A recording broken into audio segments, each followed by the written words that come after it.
Turn me in your Bibles, if you would, to 1 Peter. Book of 1 Peter. We'll be reading the first chapter, verses 3 through 7. When you get there, please stand for the reading of God's Word. 1 Peter chapter 1, verses 3 through 7. Beginning in verse 3.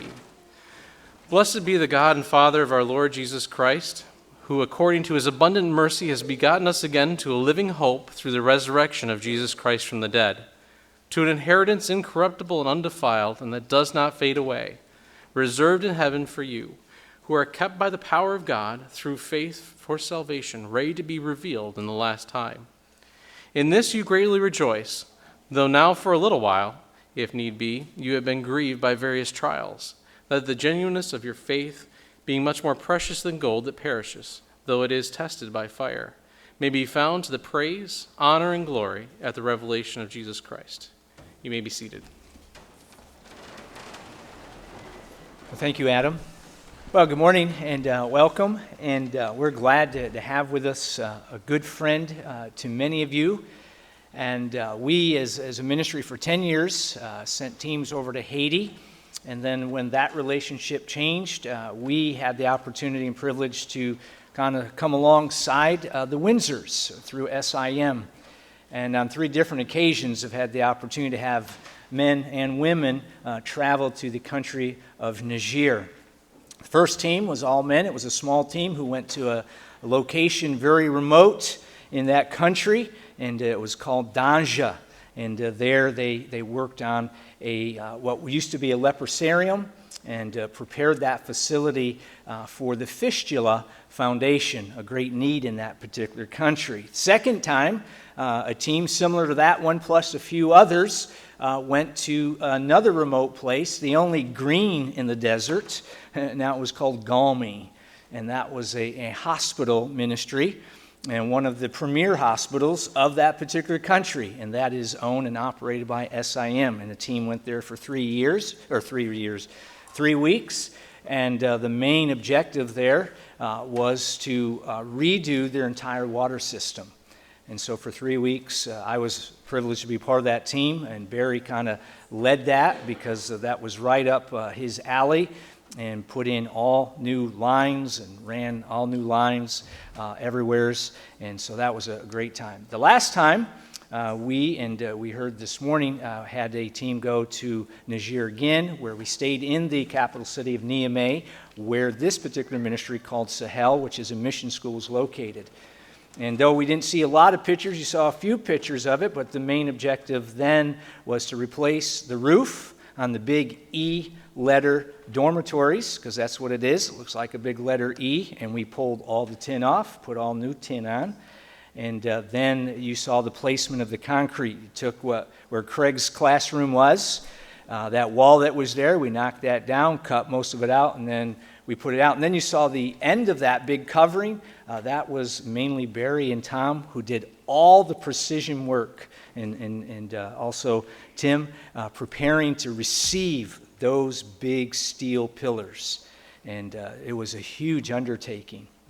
And we did that at the final push of that trip, getting that all set. So it was a good opportunity. Since then, we haven't been back, and other than this past year, Tom and I had the opportunity to go to the Philippines. But we had a great relationship with the Windsors through the years, and a great opportunity to serve the Lord in various locations and be a part of all kinds of different projects.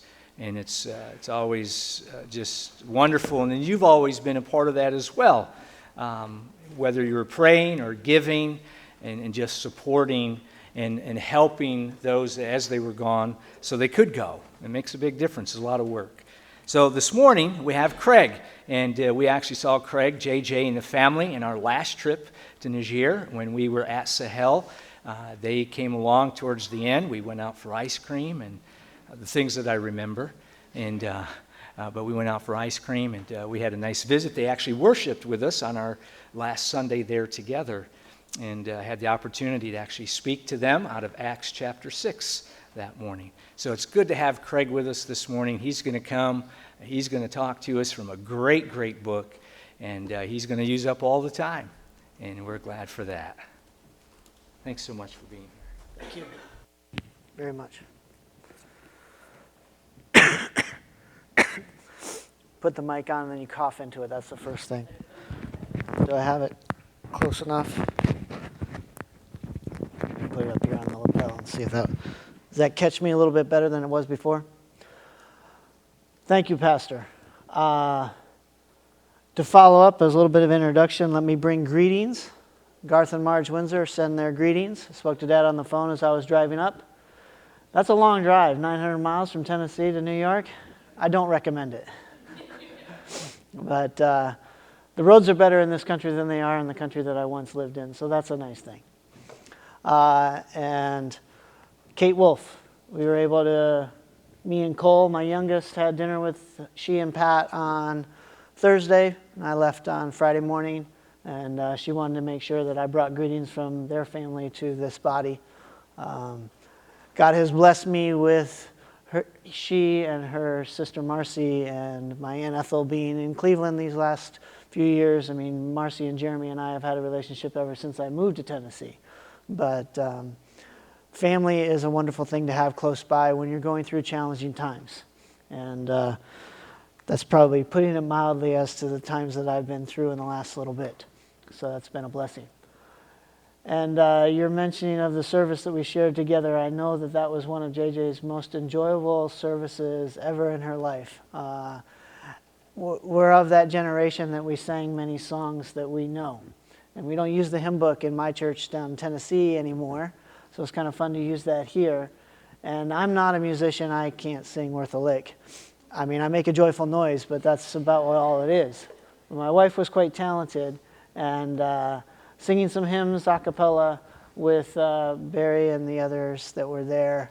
And my parents are skilled musicians, as you probably know, and that was a really special time. It's a dear memory to me to have that time to share with this body.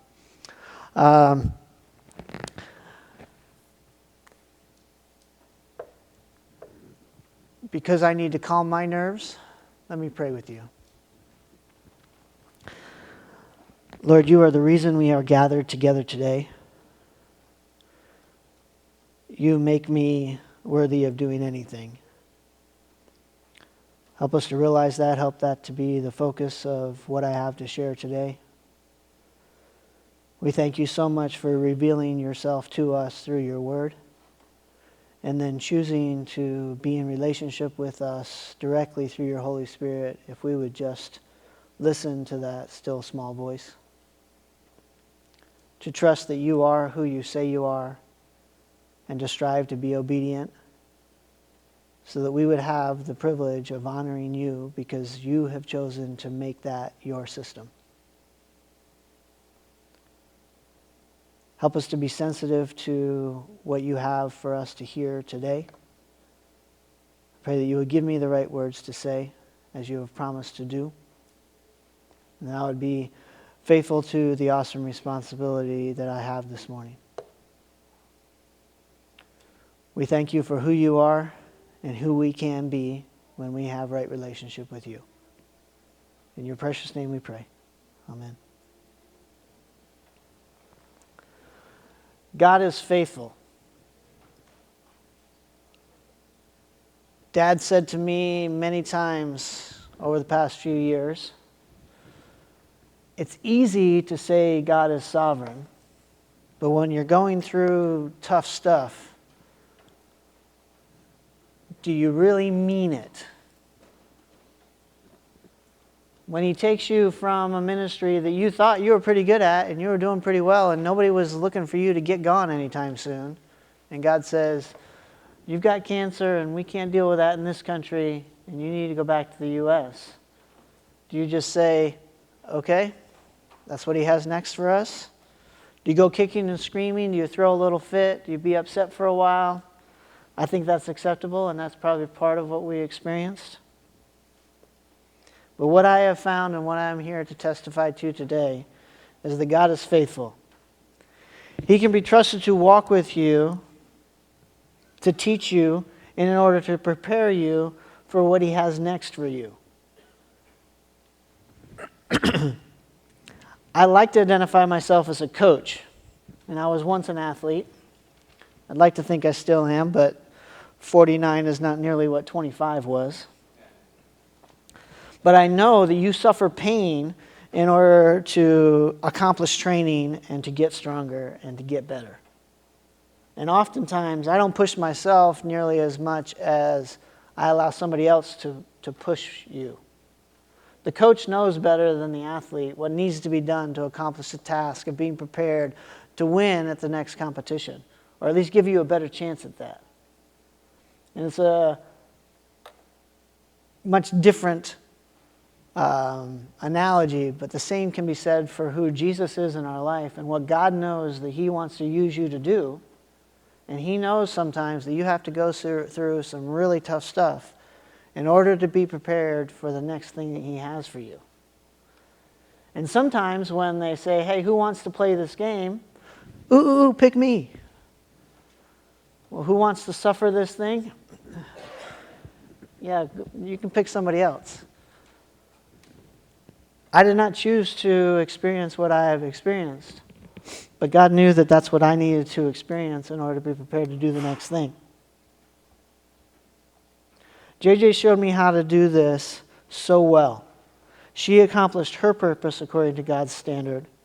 Now I and my kids have the opportunity, and I truly see it as that, an opportunity to serve God in the way that He wants us to, in serving others that we would not have been capable of until we experience what we have experienced thus far. Garrett and I had the conversation the Sunday before JJ passed the week following, where he specifically said, I wouldn't be able to be ready to deal with this and the loss of my mom if I hadn't lost senior friends of mine every year when they graduated from Sahel and left the country, and I had no idea whether I would ever see them again. That's an interesting skill set to have. But we as missionaries experience that on a regular basis. This was the foundation of my spiritual walk. This is where it started. Well, I guess that's a little bit erroneous. I was 6 years old and we lived down in near Binghamton when I was saved. But I was baptized right there at 10 years old. And you have been faithful supporters of the Windsor family through the ages. I love Garth Windsor, and he's a great guy. But who would ever thunk that a college dropout farm kid would serve the Lord very effectively and raise a family that served the Lord as well and have generational discipleship skills? You know, a farm boy from upstate New York. People say New York, they don't think of upstate. They're missing out. So we don't know ahead, and sometimes you want to know what's ahead, but would I have been, hey, you pick me, or would I have said, I'm happy that I get to live my life if I had known 10 years ago what my last 3 years would have been? Probably not. I am not God. I do not understand all things. I did not know how to read and obey and be in healthy relationship without Him.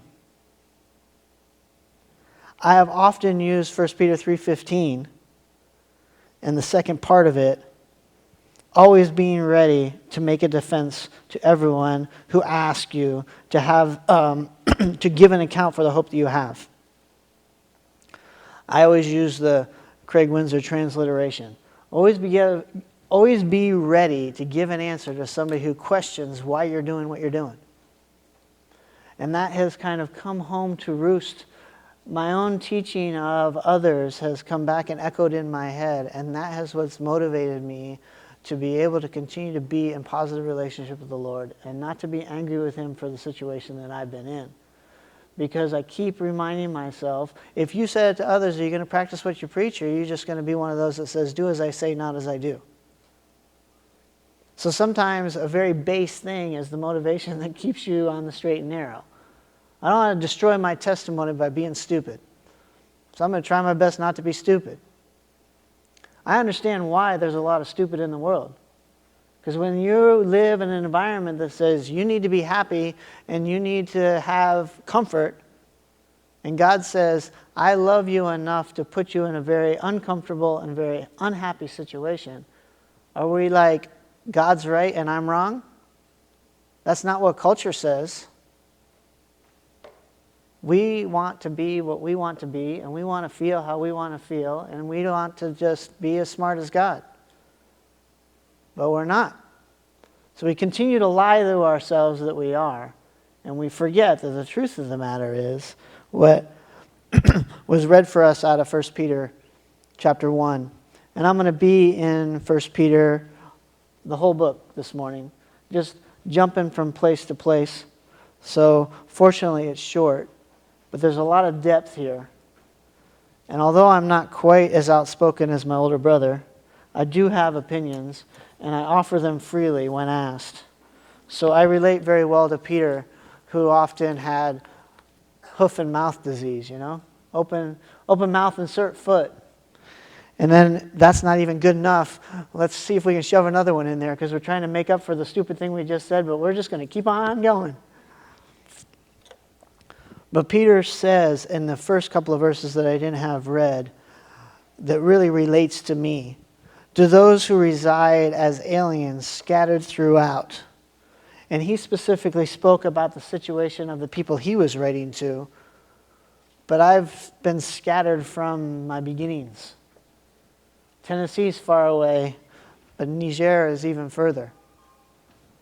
But the thing that I said in my testimony when I was sharing back when we were being trained to go to work in Niger, the same God who was with me in New York and was with me in Nigeria when I was with my parents, was with me in North Carolina when I came home for high school and was a boarding student. And that situation of being a boarding student in America gave me the special, unique opportunity to look the kids in the eyes that I minister to at Sahel and say, been there, done that. I survived and so can you. That's what God put in my life. Did I say, oh, please, Mom and Dad, send me back to the States. I'd rather be separated by 3,000 miles, by an ocean from you at 15. That's my choice. Yes, please. No. But I'm the kid, and parents make the best decision they can, given the information they have at the time that they have. So I've had to have that conversation on the other side of the fence. When Garrett or Cole or Corinne or Ethan says, what are you doing this for? Since when do I owe you an explanation? You're my kid. God made me your dad. If you don't like it, learn from my mistakes and do better the next time when you have yours. This is the best I can do given the information I have. Trust me that I love you, doing the best I can by you. Stay in relationship with me, because that's going to be better for both of us as we go on. Look at what I've benefited from by still being in a positive relationship with my dad. I'd like to translate that to the next generation. And so far, God has given me that privilege. But when people ask me, how can you go on? This verse in, well, now I'm going to lose it because I'm stressed and I'm standing here in front of you. But the hope, it's in one of those verses, and I'm not seeing it right off the bat. As you look through that living hope, verse 3, through the resurrection of Jesus, and then the perfection of your body, and when Jesus Christ is revealed. Somebody sent me a Facebook photo of a young girl leaping into the arms of Jesus, and the girl happens to be blonde, and it reminded her of my wife. And she just said, this is the picture I have in my head. And I was like, that's a great thing. JJ has a perfect body now and is healthy and strong and well. And that gives me hope. Okay? My purpose, our purpose together was to serve the Lord. And we did that. She didn't plan for her funeral because she wasn't planning on dying. So when she died, I didn't know what to do. But that was who she was. I'm going to fight to the end. I'm going to serve my purpose all the way until God says, okay, you're done. Come be with me. So obviously, in his sovereignty, he knew that her time on earth was finished. She had done what he needed her to do in my life, in our kids' lives, in the lives of the people that she was given opportunity to minister to. And now it was time for her to receive the reward, which was eternity for him. So she suffered the 49 years of life here to enjoy, we don't even know how long. We can't even fathom it. And she doesn't care a hoot about me and the kids now. And that's a good thing. I don't have to stress about, am I doing what JJ would want me to do? She doesn't care. She's with God and she is great. But I still have something to do. So am I going to take what she built into me in the 26 years that we were able to be together, 29 if you count the dating years, and go on and try to be faithful to the memory of who she was? And to me that means, are you loving Jesus and are you trying to demonstrate that to other people? Peter says it so well as we move on to chapter 2, and I skip ahead to verses 9 through 17. So you can just be skimming down through and reading those, and I'm just going to pick some of the highlights out. But we are God's chosen people. When I taught my health class in Niger, mental and spiritual health was a senior level course. And I always started the class by saying, where are you from? And mind you, I have 10 students and probably 8 nationalities represented. And none of them are living in their home country. Well, I take that back. There was one student in one class that was Nigerian that was there. So he could quickly and easily identify, I'm from here, I'm from Niger, I'm from Niamey. When I got to Niger, people would be like, where are you from? And I was like, well, I started here because I was born in Dunja in 1970. Well, I was actually born in Nigeria, but mom and dad were working in Niger. So however long we were at the hospital down there in Nigeria, and then the first 3 years of my life, for all intents and purposes, were in Niger. So they're like, well, do you speak Hausa? No. Well, what's wrong with you? Well, I left when I was 3. Well, that's no excuse. Like, in an oral culture, that's true. When you talk about everything, just naturally language comes, and when you're spoken to at 0 to whatever in multiple languages, you learn them as you go. But that wasn't my life experience. I come back to New York, and I do high school in North Carolina, do college in Ohio, and then I marry my wife, and she's crazy enough to hitch her wagon to mine, and we go from state to state and place to place, all preparing us to be able to transition well. I've always said it was harder to move from Kentucky to Mississippi because there was more culture shock, because the South and the Deep South are different, which we didn't know. So you assume you know what you're getting into, and you don't. And going from Tennessee to Niger was easy because we knew it was going to be different. And Chad and Amanda were there already, and they could tell us all the stuff that we needed to know that we had questions about.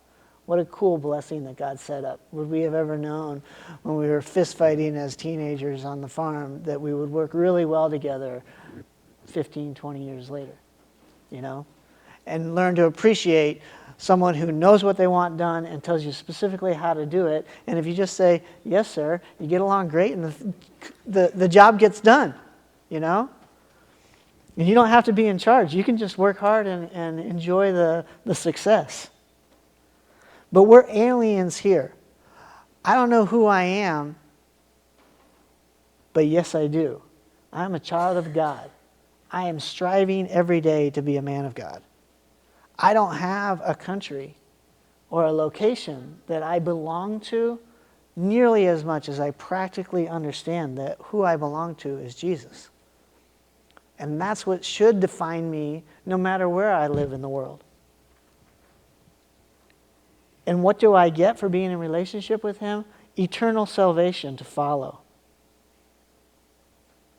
I have the opportunity to demonstrate God's influence on me to a watching world.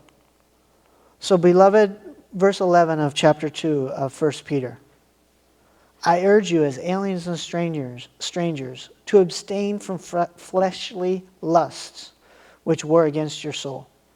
Keep your behavior excellent among the Gentiles, so that in the thing in which they slander you as evildoers, they may, because of your good deeds, as they observe them, glorify God in the day of salvation. Submit yourselves to the Lord for the Lord's sake to every human institution, whether to a king as the one in authority, or to the governors as sent by him for the punishment of evildoers and the praise of those who do right. For such is the will of God, that by doing right you may silence the ignorance of foolish men. Are we willing to suffer slander because of our faith? Because that's what God asks us to do. no matter where we live in the world, because we should have the attitude about ourselves that we are aliens here serving a higher purpose, which has much more value than being an American. Don't get me wrong. I love being an American. I love having Walmart down the street. I love my TV and my sports access.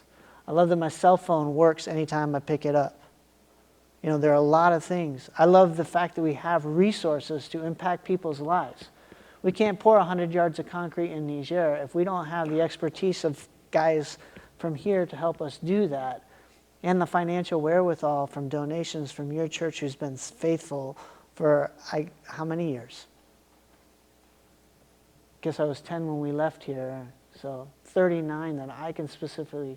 How many of you have had a 39-year relationship? You know? 30 years. Wedded bliss, right? Everything's been good the whole time, right? I was there for 26. I know that's not how it is. But you stick with it and you receive the benefit because you're faithful. Why? Not because I'm a good guy. I'm not a good guy. But Jesus in me gives me something that I can recommend to others. Not Craig Windsor, but Jesus in whomever. Put your own name there so that you can have a testimony that will silence the criticism of evildoers because they see that you live your life differently. I used to tell my students, God does not promise to give you a good life. I do not preach a health and wealth gospel. If you love Jesus, then your life's going to be good. It's going to solve your problems and away you go. That's not how it works. But you have purpose and you have an eternal promise, a promise of eternity.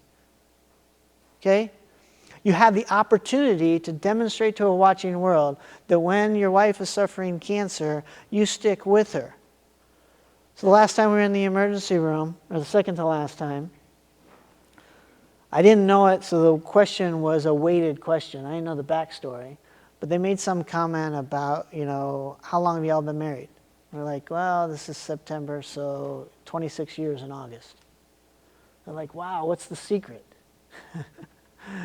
And JJ kind of, she was in bed and they were putting an IV in or something, and I'm sitting on the opposite side of the bed.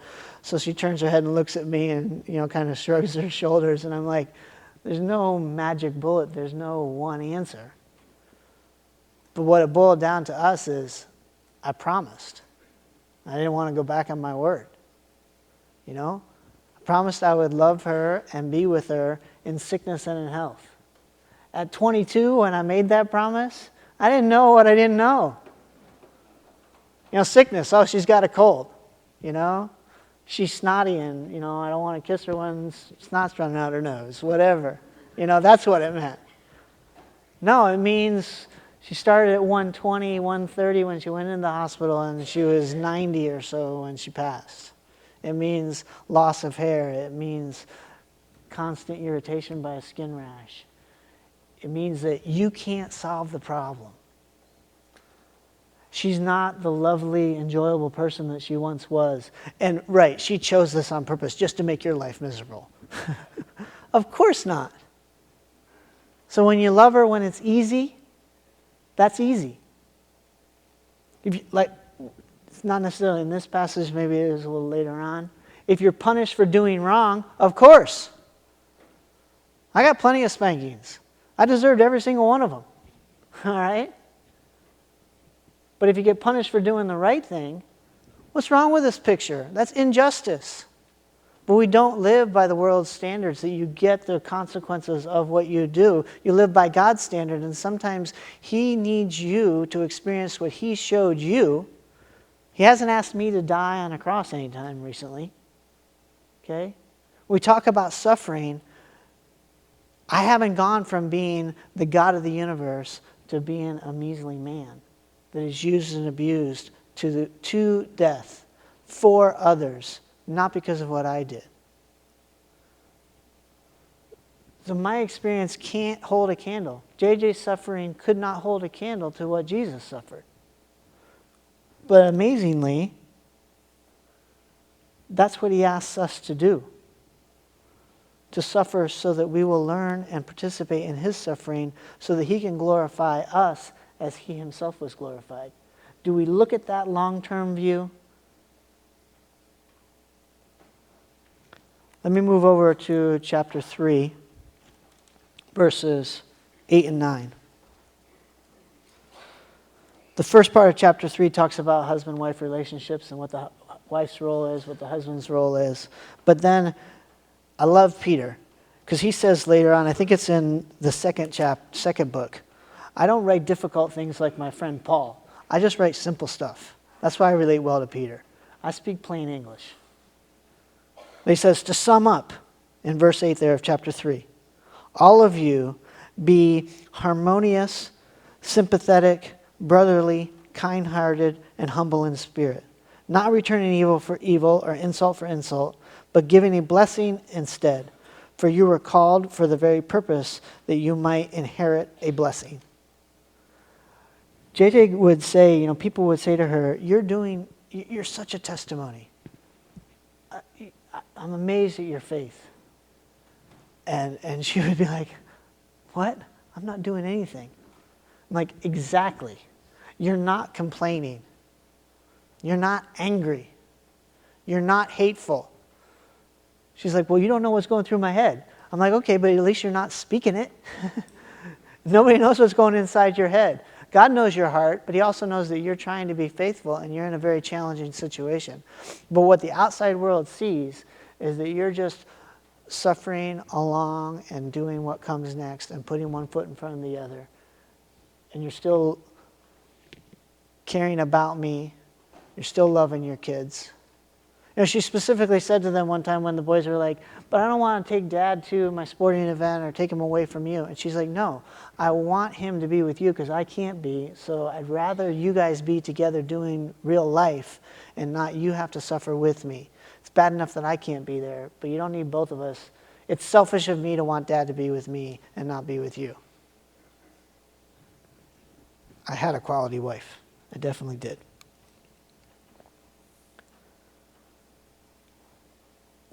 Jumping back to chapter 1 and verse 16, when it says, because it is written, you shall be holy, for I am holy. And backing up a little bit, but like the Holy One who called you, be holy yourselves also in all your behavior. That has really gotten me in the past. How can I be holy? I can't be holy. That's an unrealistic expectation. Why is that verse even in there? God got it wrong. Wait a sec. Go back to rule number 1. God's always right. God is God and I am not. What's rule number 2? See rule number 1. So he knows that I can be holy. Can Craig Windsor be holy? Can JJ Windsor be holy? No. But when God looks at us, he doesn't see me. He sees Jesus and then me behind. Or maybe he sees me with him superimposed on top of me. And the character of who I am is not the sin that is who I am. The fallen flesh of who I am. The selfishness, the obnoxiousness. It's Jesus' love as I let him fill me up more and more. I used to tell the kids, sweat is, the pouring out of your passion. So you really get to know somebody when you swap some sweat, playing athletics, playing sports. You get to know somebody on a whole different level when you're all slimy, playing shirts and skins and basketball and you're boxing out, It's like, you're so dirty. Do you care about it when you're in the intensity of the competition? Not a lick. And how you respond to that kind of situation. When the referee calls the wrong foul, do you throw a fit? Or do you just move on in the game? The life lessons that sport allows you to give. If I let Jesus fill me, I usually use the example of a cup. I want God to be in me and it to continue to fill and overflow. And that water not only fill me, but overflow into the others that are near enough to be infected or touched by it. So am I letting God be in my life so that what's in me flows out into others? So for me, as I watch my wife acquire cancer, have to choose to take her daughter, the first thing, She wasn't mad about the fact that she had cancer. She was upset that she had to take Corinne away from her senior year at Sahel. You know, it wasn't ever about her. It was about her kids. It was about others. So that's what stressed her the most about coming back to the States. Of course, you know, we didn't know what the future held, and she might have been a little more stressed about, you know, what all was next. But God knows, and He prepares us so that we can do what He wants. Let's look at verses 13 through 17 of chapter 3, jumping back over there. Who is there to harm you if you prove zealous for what is good? But even if you should suffer for the sake of righteousness, you are blessed. And do not fear their intimidation, and do not be troubled. But sanctify Christ as Lord in your hearts, always being ready to make a defense to everyone who asks you to give an account for the hope that you have, or the hope that is in you, yet with gentleness and reverence. And keep a good conscience, so that in the thing in which you are slandered, those who revile your good behavior in Christ will be put to shame. For it is better, if God should will it so, that you suffer for doing what is right, rather than for doing what is wrong. Suffering for the Christian is the opportunity to prove the authenticity of God's love for us. To prove that delayed gratification is way better than immediate gratification. Serve those outside yourself. You can keep your promise of being faithful to your wife when she no longer is capable of being a wife. Because God is faithful to you. And He gave you the privilege of being born into a family who's demonstrated practical faithfulness as well. How often have mom and dad been special to me over the past couple of years and through my history? What a blessing. And can I live up to that standard and be a blessing to my kids and help them walk through this time and the time to come? Many have said that our situation in Niger was challenging in ways. And one of the ways that it was challenging, but it turned out to be a blessing, was that we did not have the enjoyment of church in a traditional sense, where we could sit and sing and then hear a great message from the pastor of the church we were attending. And JJ and I have moved a lot, but we've always been able to be in great Bible teaching, Bible believing churches. So when we got to Niger, we decided that we worked 6 days a week, and the seventh was going to be a day of rest, and we wouldn't try to work again and go try to worship in French, which none of us understood, and turn our kids off to the church, but keep them engaged in learning what God had for them. And so we did home church, and JJ and I built into the kids' lives, which gave us an opportunity to have a level of intimacy in our family relationship that I have benefited from in these last few years. The kids watched us teach them and then could judge whether we were living it or not. JJ and I were very passionate people and would be upset about something from school, and we'd come home and we'd carry on the discussion, and we weren't good about keeping all of our conflict away from the kids. They watched us live life out loud in front of them. And I think that was God's plan for us, so that they would be able to live life with me as we've done it. I haven't hidden the challenges. And you can't. When your wife comes home from the hospital and she's got a feeding tube, and you know that's what's attached to her half the time, and that's how life is. And she doesn't cook anymore, and she doesn't have the physical ability to really be mom anymore. And our life she was really good at that. She was very structured, and, you know, Cole is green to this day because he had a green plastic cup. And so, you know, when the kids said, I didn't leave that cup out. Well, if it's blue, it's Ethan's. If it's green, it's Cole's. You know, they can't really say, that's not my cup, I didn't leave it there. You know, that was the structure of the school teacher in her that structured our life. I was very proud of the fact that I couldn't cook because I never had to, you know. Now that's coming back to bite me. But as we've lived life, the kids have seen that we practice what we preach, and when we don't, then they can question why we do, which brings me back to the 3:15 verse. Give a reason for why you're behaving that way. Can I give you a good reason? Are you God's tool to challenge me today? You know, when your son calls you out or your daughter calls you out. But it also gave us that intimacy of relationship to be like, oh, so you truly are having a positive attitude of moving from one place to another. And others think that you should be angry, but you're not. Why? Well, because God said that he's in control of my life and I submit to him. And my job is just to trust that he is who he says he is and to obey what he has for me next. Just because I'm not doing what I want to do doesn't mean that God's not still in charge. Go back to the Garth Windsor. Do you believe that God is sovereign or not? Yes, I do. Okay. Well, the consequences of that logic is that he's still in control and he still has a plan. And you're not dead, so you still have the obligation to do something good for him if given the opportunity. And if you will just do the simple black and white stuff of the thou shalts, that'll keep you busy living for the Lord. Don't be angry.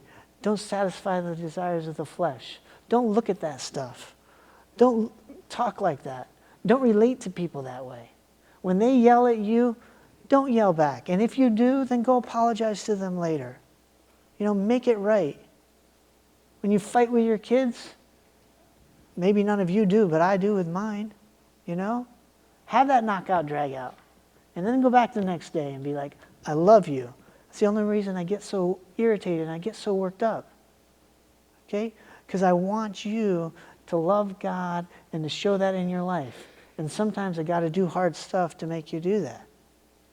And then it's so interesting when my senior in high school is like, these classmates of mine are such idiots. Why don't they just do what they're told? They just need a spanking. You know? That's what you did to me. I hated it in the moment, but now I'm glad for it. I respect authority. You know? Because you're worthy of respect because you taught me that I needed to have that in my life.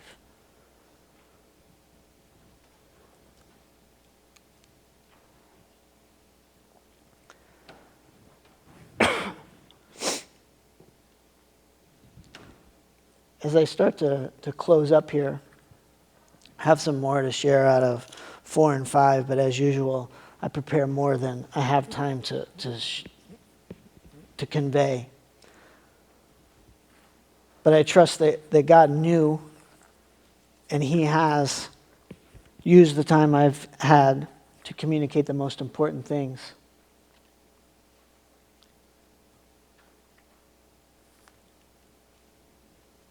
I think the theme is that we trust that God is in control and we follow him, and then he accomplishes what he wants to, and we get to be a part of it. If it were me that was designing the process, I think I heard somebody else relate this, so I'm stealing it. I don't know what the source is, so I can't cite it. But, you know, the angels having a discussion, you know, about what Jesus' plan was. He's like, you what? You picked 12 worker guys to be the ones that are going to change the world? Come on. You know, maybe Judas Iscariot had the better plan according to man. You know, Jesus has come and he should be a zealot and he should overthrow the Romans and we're going to establish the new kingdom on earth in, 30 AD. But no, that wasn't God's plan. Okay? There's been a lot of national or international powers. The Romans, are they still around? No. They haven't been for centuries. Christianity, is it still around? Yes. And there are more now than there were in 30 AD. So did God's plan work? Using fallible humans? Okay? We're not angels. But the Bible does say that they watch what we do because we have a different relationship with who God is.